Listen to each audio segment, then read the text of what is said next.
Salut à tous, c'est Nito18 et aujourd'hui une nouvelle vidéo critique sur Avengers Infinity War. Réalisé par Joe et Anthony Russo, les mêmes qui ont réalisé Civil War et Captain America, le soldat d'hiver. Avec dans les rôles titres, je vais juste en nommer 4, les 4 principales. Robert Downey Jr., Chris Evans, Christian Schwartz, Chris Pratt,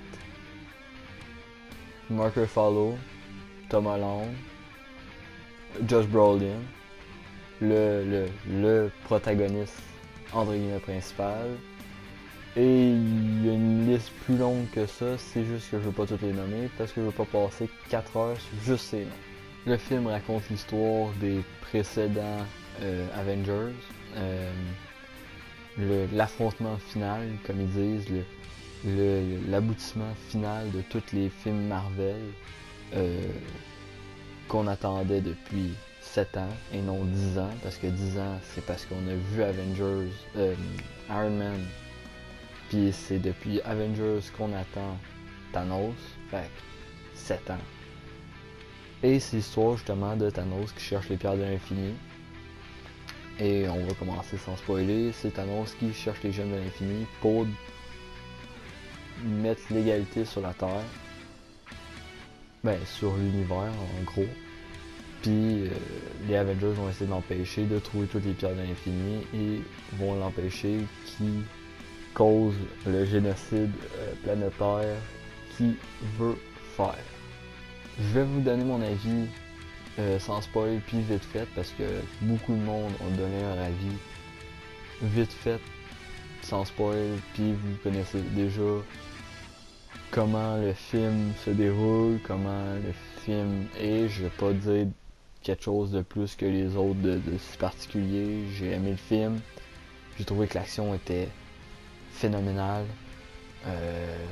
Tout dans le film est magnifique. Les effets spéciaux sont juste parfaits. Thanos, meilleur méchant Marvel, surpasse Loki totalement. Puis à côté de ça, les autres méchants apparaissent mais nul à chier. C'est mon Marvel préféré. J'ai rien d'autre à dire là-dessus. C'est le film que vous devez aller voir. C'est le film qui mérite de dépasser Star Wars au box-office parce que c'est le film. Il mérite de gagner un Oscar, ce film-là. Je vous jure, il mérite de gagner un Oscar. C'est pas la meilleure des réalisations. C'est pas la meilleure, le meilleur scénario. Mais juste avec l'image, la musique, les cascades, l'émotion que le film ressort, il mérite un Oscar. On va passer à la partie spoil parce que je sais que je serais pas capable de tenir ma langue dans la partie non spoil. Fait que, partie spoil.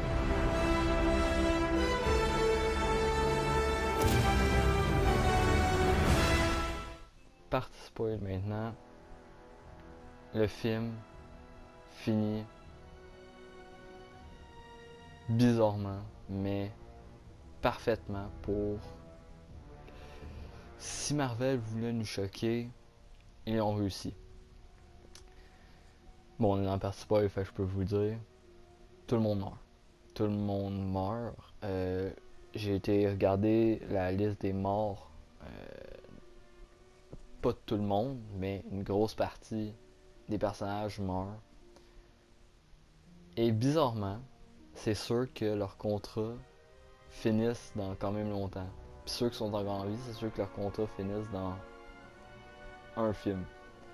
Fait que je vois ça bizarre, mais ça m'a pas empêché de, je vais pas vous mentir, de pleurer toutes les larmes de mon corps la première fois que je l'ai vu. Parce que j'ai vu 2 fois et la première fois, je m'attendais totalement pas à cette fin-là. Et je peux vous dire que j'ai broyé toutes les larmes de mon corps. Ça a pris 30 minutes avant que j'arrête. Et je ne vous mens même pas. C'était atroce comme fin. Pas au niveau nul. Mais au niveau mental, pour moi, c'était atroce de voir tout le monde mourir, dont mon super-héros préféré, qui est Spider-Man.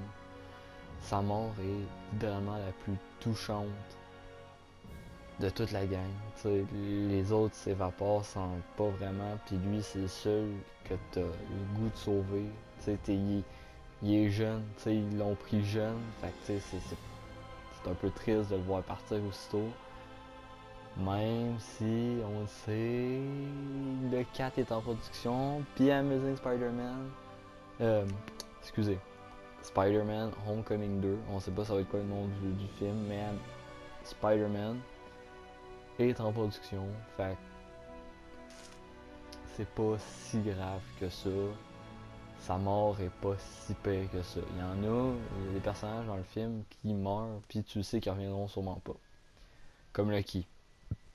Lucky, ça m'étonnerait qu'il revienne cette fois-ci. Mais c'est ça, c'est. Il fallait qu'on ait des morts qui restent. Et non des morts qui reviennent tout le temps à la vie. Tu sais, le nombre de personnes qui reviennent à la vie. Parce que là, ils nous finissent ça sur Thanos, qui claque des doigts, fait disparaître tout le monde, ben, une personne sur deux dans l'univers, et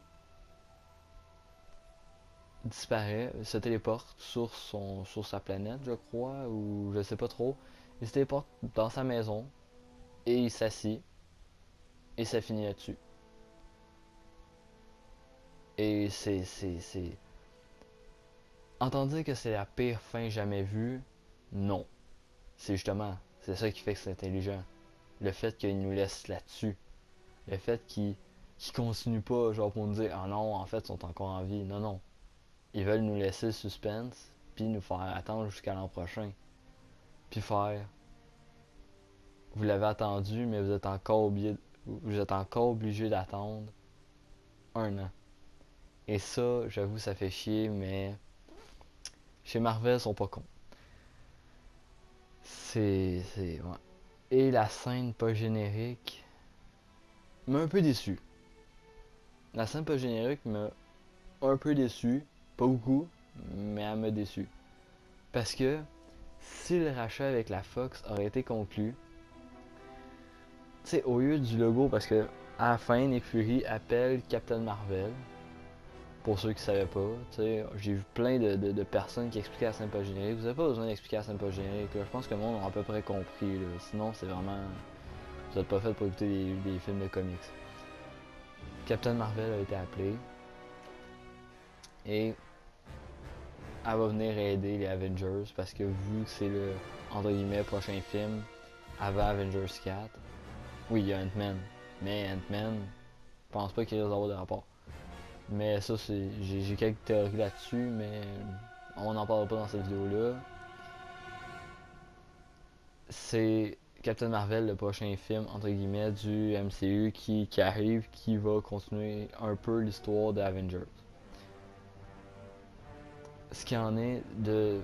J'aurais aimé mieux si le rachat avec la Fox aurait été fait. J'aurais aimé mieux que ça soit...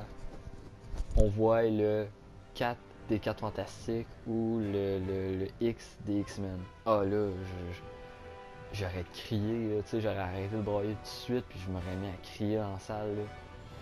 Parce que moi, voir les 4 Fantastiques ou les X-Men avec les Avengers, j'aurais capoté. Là. J'aurais capoté, ça aurait été, les appeler, genre, ça aurait été fou, là. Ça aurait été juste malade. Tu sais, Nick Fury qui a été voir Charles Xavier ou qui a été voir Reed Richards avant, puis dire, ouais, venez au cas où qu'on a un problème. Mais non, ils utilisent Captain Marvel à la place, mais c'est pas grave, là, ils ont pas encore fait le rachat, puis ils ont pas encore introduit dans l'univers Marvel. Fait que, pas si grave. Sinon, pour ça, dans le film, à part les deux scènes qui nous ont vraiment marqué, le film est marquant en soi.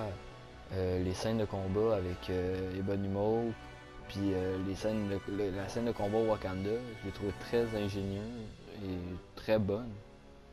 C'est ça, les scènes de combat avec Ebony Maw qui, admettons, prend une pierre, la lime, puis la pitch, puis Doctor Strange va créer un portail, puis la renvoyer, ça, j'ai trouvé ça vraiment bon. J'ai trouvé ça nice parce qu'Ebonimo n'a pas ces pouvoirs-là habituellement. Il est capable de manipuler Doctor Strange, mais pas capable de générer des affaires comme de même.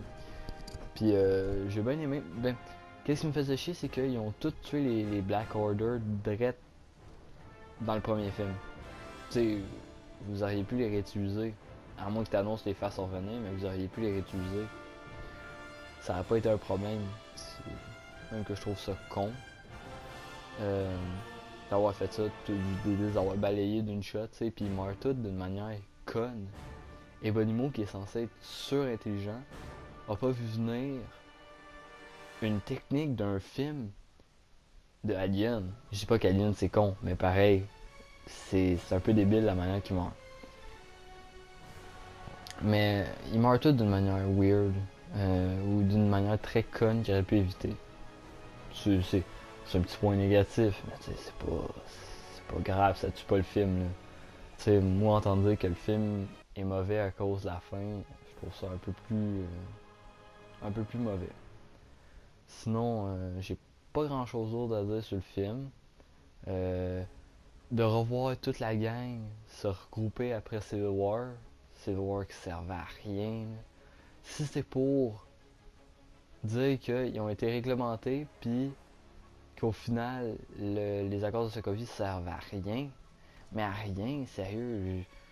Il en parle une fois dans le film, puis sinon, parce que c'est con, s'il aurait mis les accords de Sokovie dans Avengers, tu sais, Thanos aurait pu tuer tout le monde, puis le gouvernement aurait fait bof, où est-ce qu'on envoie les Avengers? Aucune idée. Ça aurait juste été con. Sinon, j'ai quoi d'autre à vous parler? Je pense que j'ai fait le tour. Les personnages sont à peu près tous développés, mais ils ont été développés dans leur propre film. Euh, Deux petits points sur Cap et Black Panther qui sont vraiment mis en retrait. T'sais, ils ont leur scène de combat, mais qui sont vraiment mis en retrait. Les gardiens sont pas mis en retrait, mais les gardiens sont. C'est les joke makers du film. Je sais pas si ça se dit, mais c'est les joke makers du film. C'est ceux qui font toutes les jokes dans le film, puis qui. Genre Drax, qui a tout le temps ces commentaires de cons, mais qui sont tellement drôles. Rocket, avec Thor qui l'appelle tout le temps mon lapin. Ça, c'est tordant. Euh, Sinon, je pense que j'ai pas mal fait le tour de qu'est-ce que je voulais vous parler. Oh oui, Peter Dinklage qui joue un nain géant. Ah ça, je l'avais pas vu venir. Ça, je savais qu'il était au casting, mais quand je l'ai vu à Valdemir, ah je sais plus. La place, l'étoile mourante. Non, l'étoile. Je pense que c'est l'étoile. Dans le film, elle est morte, puis il faut qu'elle refasse revivre. Mais là, je sais plus. Euh,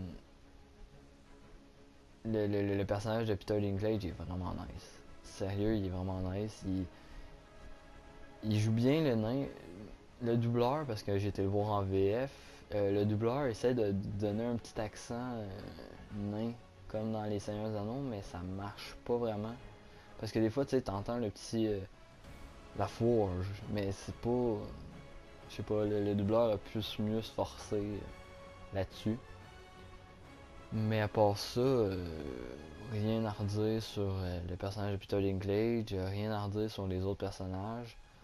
Euh, Ils ont tous des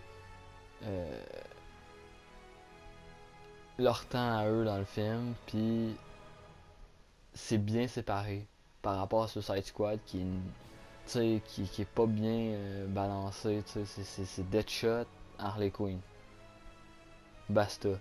Quand on dit que Avengers, ils ont bien plus de personnages, puis ils réussissent à les séparer comme il faut, puis pas en laisser un derrière, puis faire wow, on le développera dans le quatrième. Non, non, ils vont tous les développer. Même s'il y en a qui n'ont pas dans le film, même si ils en parlent. Ant-Man, ok, pas une grosse perte, mais pareil, ils en parlent, puis c'est eux qui vont être les plus importants dans le 4, d'après les images du making of du 4 que j'ai vu, pas le making of, mais les images de tournage du 4. Ant-Man a l'air d'être dans une grosse partie du film, puis il a l'air d'être vraiment utile. Fait qu'on va voir ce que ça va donner. Fait que c'est ça, c'est pas mal tout qu'est-ce que je voulais dire. Ah oui, la gemme du temps. Non, la gemme de l'ombre, excusez. N'est pas ce que vous pensez. Vu qu'on est dans les spoilers, je vais vous le dire. La gemme du temps ne se... pourquoi la gemme du temps? La gemme de l'ombre, excusez, la gemme de l'ombre n'est pas Heimdall ou n'est pas Wakanda. Elle est sur Vormir, une planète qu'on n'a jamais vue avant. Et on revoit le personnage de Red Skull. J'ai vu une personne en parler du possible retour de Red Skull, qui est pas joué par le même acteur, fait que c'est pour ça que le monde n'avait pas catché qu'il allait revenir. Il est pas joué par Hugo Weaving, mais par je me souviens plus trop qui. Mais son maquillage est tellement bien fait qu'on dirait vraiment que c'est Hugo Weaving qui est revenu dans son rôle de Red Skull, puis qui est revenu en fait. Puis c'est ça qui fait que ça me donne l'espoir de peut-être avoir d'autres méchants que j'ai pas forcément aimé, mais pareil, que ça pourrait être intéressant à les revoir. Genre Red Skull, s'il réussirait à sortir de cette place-là, ça serait pas intéressant de le voir se recombattre avec Cap. Même si, après Avengers 4, Cap il a dit qu'il arrêtait. Fait que Chris Evans il a dit qu'il crisserait son camp après, puis qu'il reviendrait plus, parce qu'il y a d'autres films à faire de plus intéressants que les Marvel. Je vois pas en quoi il y a d'autres films d'intéressants à faire, parce qu'avant qu'il soit engagé chez Marvel, il était aussi chez Marvel, puis il faisait la Torche Humaine, les 4 Fantastiques. C'est pas son meilleur rôle, on peut se le dire. Mais c'est ça. On va voir ce que ça va donner dans Avengers 4, qui... Là, on remet des paris. Dans Avengers 4, qui meurt? Qui va rester mort et qui meurt? Parce que on sait qu'ils vont tous revenir. Doctor Strange, tous ceux qui sont morts, on sait qu'ils vont tous revenir. Mais est-ce qu'il y en a un dans la gang qui était vivant, va mourir? Fait qu'on mène nos paris. Moi je dis Cap, il meurt. Tony Stark, pas sûr. Je pense qu'il va sûrement faire un autre film Iron Man ou un autre film Spidey. Puis après ça, il va arrêter. Puis surtout dans le film, il donne un petit clin d'œil en mode je vais avoir un fils. J'ai vu qu'on avait un fils. Puis que il va sûrement reprendre le costume. Il dit pas ça, mais il a dit j'ai vu qu'on avait un fils. Fait peut-être que dans les comics il y a un fils, je sais pas. Il faudrait que j'aille voir après la vidéo, j'irai voir si il y a un fils. Même si je crois pas vraiment, je pense qu'il y a plus une fille ou quelque chose de même.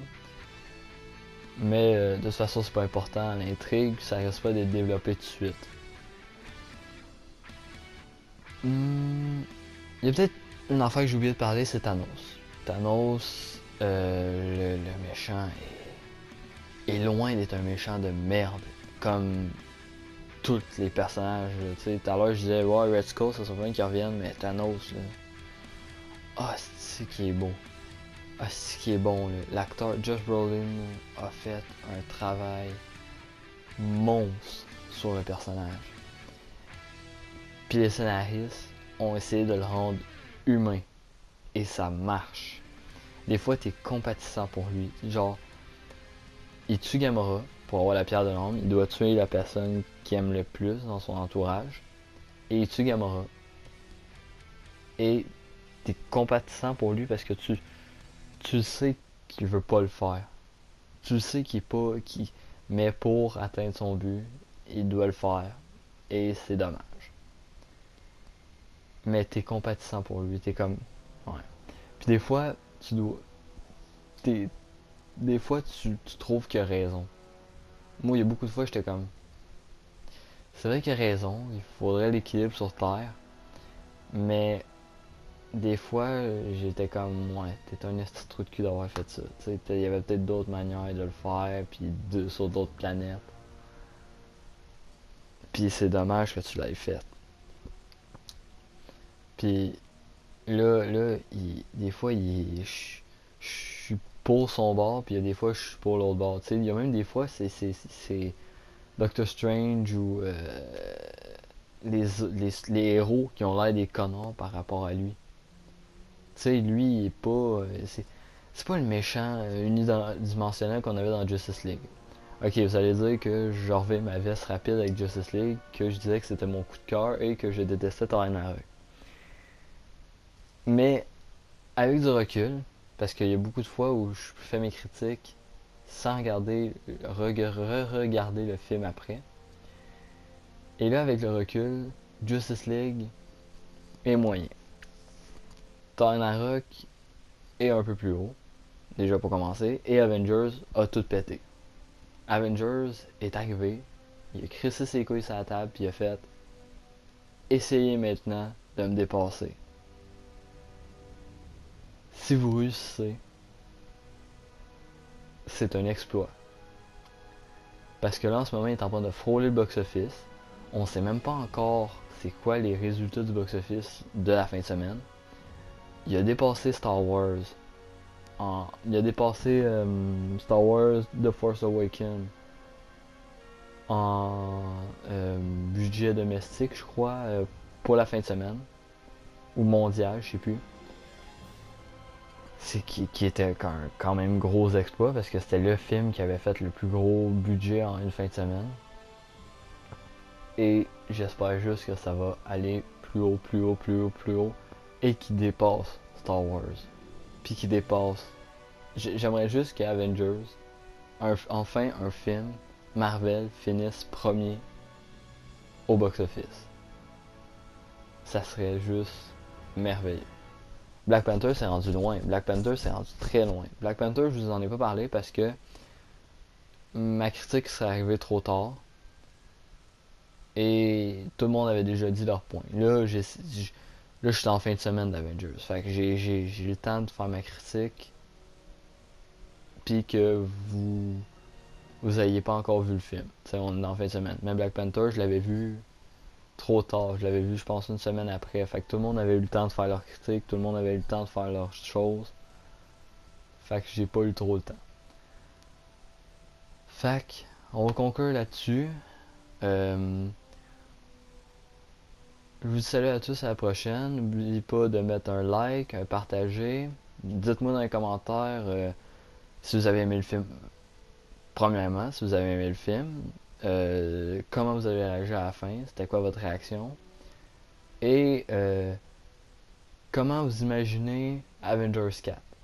Qu'est-ce que vous pensez qui va arriver dans Avengers 4. Je suis très curieux de voir vos réactions ou vos théories. Et ça m'intéresse fortement.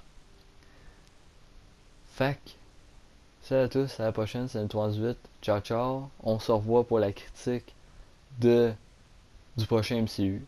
Ben, du prochain film du MCU, Ant-Man. Ou de Deadpool 2. Que j'ai très hâte de critiquer.